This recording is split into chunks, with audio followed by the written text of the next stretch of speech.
Kata insinyur atau engineer digunakan untuk merujuk kepada orang yang membangun dan mengoperasikan mesin kepung atau search engine. Untuk membedakan pekerjaan yang menggunakan aspek teknik yang sama, matematika, pengukuran, pemrosesan material, dan lain-lain. Namun ditujukan untuk proyek yang sifatnya non-militer. Muncullah kemudian istilah teknik sipil. Jadi, jika teknik sipil yang membangun jalan, jembatan, bangunan, dan akuadak, teknik militer yang membangun ketapel, terbunker, siege tower, dan battering ram. Alasan saya memilih jurusan teknik sipil adalah karena saya suka bekerja dalam proyek yang menyangkut sipil, seperti jembatan, gedung, dan perumahan, dan lain sebagainya. Karena suka aja nanti kalau misalnya udah jadi dan kita lewat tuh pasti bisa ngebayangin dulu pas proses dari awal proyek sampai akhirnya. Alasan saya memasuki jurusan teknik sipil adalah alasan utamanya karena saya ingin membantu orang tua saya, di mana rumah orang tua saya memiliki banyak tembok-tembok yang retak dan juga atap yang bocor. Untuk itu, saya berniat memperbaiki rumah saya dengan menjadi seorang insinyur teknik sipil, agar saya memiliki pengetahuan yang cukup untuk memperbaiki kerusakan-kerusakan yang terjadi pada rumah orang tua saya. Selain itu, alasan saya memasuki teknik sipil yaitu tentunya dengan peluang yang cukup besar, dikarenakan jurusan teknik sipil adalah jurusan yang cukup sulit dan sepi peminat dibandingkan arsitektur, sehingga jurusan teknik sipil memiliki lebih banyak peluang untuk diterima di dunia pekerjaan dibandingkan lulusan arsitektur. Jadi alasan saya memasuki jurusan teknik sipil itu berawal dari sejak saya kecil. Ketika saya menemani ayah saya berkunjung ke proyek temennya yang sedang dijalani. Nah, itu saya bertanya-tanya, kok bisa bangunan sebesar ini berdiri dengan kokoh atau mungkin jembatan. Jadi itulah yang bikin saya tertarik dengan jurusan teknik sipil. Tapi alasan yang paling penting, saya merasa bahwa teknik sipil itu adalah ilmu yang tidak akan usang, pasti akan ada penemuan seiring lewatnya waktu. Seperti sekarang, seperti pembangunan infrastruktur hijau dan perencanaan kota cerdas. Jadi itulah alasan saya memilih jurusan teknik sipil. Halo semuanya, aku Fidelia Yopiolingani. Alasan aku masuk teknik sipil karena dari zaman aku sekolah juga aku suka segala hal yang berbau numerasi. Kemudian aku juga setiap melewati suatu jembatan atau melihat bangunan-bangunan yang cantik ataupun berkunjung ke suatu bangunan yang cantik, aku akan selalu berpikir bagaimana sih caranya suatu jembatan ini dia bisa berdiri dengan kokoh dilewati oleh banyak kendaraan maupun banyak orang, tapi dia bisa menahan semua itu walaupun dia berada jauh di atas permukaan air maupun permukaan tanah. Kemudian kalau aku berkunjung ke suatu bangunan yang cantik, aku juga selalu berpikir gimana sih kok dia bisa membuat bangunan yang unik ini, dia juga tahan terhadap banyak orang yang masuk ke dalamnya. Contoh peran teknik sipil dalam pembangunan infrastruktur adalah pada konstruksi jalan raya. Nah, peran teknik sipil dalam pembangunan jalan raya adalah dengan melakukan perencanaan, desain, pemeliharaan, dan konstruksi. Lalu penjurusan yang saya akan ambil itu adalah struktur, karena saya lebih suka bekerja di dalam konsultan dibandingkan lapangan.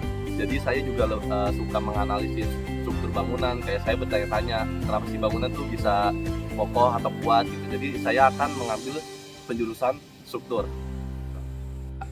Nah, aku tuh nantinya mau ngambil spesialisasi struktur karena dari yang aku bilang tadi pas di awal, aku suka kepo terhadap struktur dari suatu jembatan atau suatu bangunan yang cantik. Maka dari itu aku ingin mempelajari lebih lanjut lagi tentang struktur dari teknik sipil. Wish me luck guys, bye bye.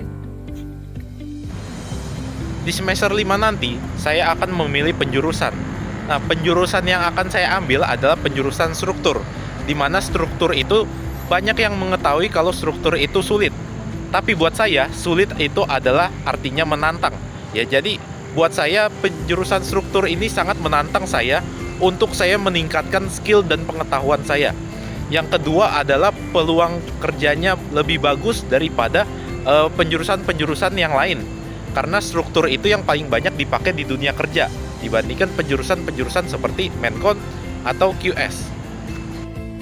Saya pribadi akan memilih spesialisasi manajemen konstruksi karena di salah satu mata kuliah yang saya pelajari, saya mempelajari bahwa betapa kompleksnya mengatur sumber daya manusia, waktu, anggaran, dan risiko. Nah, saya menyadari bahwa seorang manajer konstruksi menjadi kunci semua elemen proyek berjalan dengan lancar. Nah, dari situlah saya tertarik untuk mendalami spesialisasi ini. Oke, berikutnya ada permasalahan akibat kerusakan bangunan, seperti keretakan pada gedung-gedung tinggi, terjadi kebocoran pada suatu bangunan, ataupun kerusakan pada bangunan akibat gempa bumi. Gimana sih teknik sipil dalam memberikan solusi untuk masalah tersebut? Kita bisa memperbaiki kualitas bahan yang kita gunakan dalam proyek tersebut agar meminimalisir terjadinya keretakan pada suatu bangunan yang tinggi ataupun kebocoran pada suatu bangunan. Kemudian kita juga bisa memberikan solusi untuk penanggulangan bencana ataupun menyesuaikan produk-produk atau bahan-bahan yang kita gunakan untuk suatu proyek menyesuaikan dengan geografi suatu daerah. Selanjutnya ada pada jembatan Cisomang. Nah, pada jembatan ini itu terjadi kegagalan struktur. Nah, sebuah pilarnya itu bergeser. Nah, peranan teknik sipil dalam permasalahan tersebut adalah pertama, melakukan perencanaan.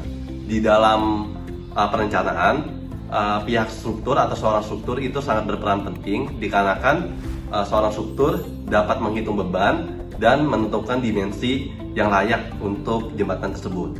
Kedua, melakukan pengawasan. Nah, di dalam pengawasan itu seorang manajemen konstruksi sangat penting perannya dikarenakan seorang manajemen konstruksi harus mengawasi setiap berjalannya proyek. Nah, yang ketiga itu ada pemeliharaan. Jelas sekali jika suatu proyek sudah selesai itu harus dilakukan perawatan agar bangunan tersebut bisa bertahan hingga bertahun-tahun lamanya. Ya. Adapun permasalahan pada pembangunan tol MBZ, proyek pembangunan tol layang Jakarta Cikampek 2 atau tol MBZ menjadi sorotan publik karena terjerat dalam kasus korupsi. Kasus ini menyoroti pentingnya pengawasan yang ketat terhadap proyek-proyek infrastruktur besar di Indonesia. Lalu apa solusi yang bisa diberikan seorang civil engineer terhadap kasus ini? Yaitu bisa dengan meningkatkan pengawasan terhadap pelaksanaan proyek yang bisa dilakukan secara independen dan transparan. Dalam kasus ini, manajemen konstruksi sangat berperan penting dalam pengawasan proyek serta quantity surveyor yang tidak kalah pentingnya dalam menghitung estimasi biaya proyek. Nah, siapa sih yang belum tahu proyek kereta cepat Jakarta-Bandung?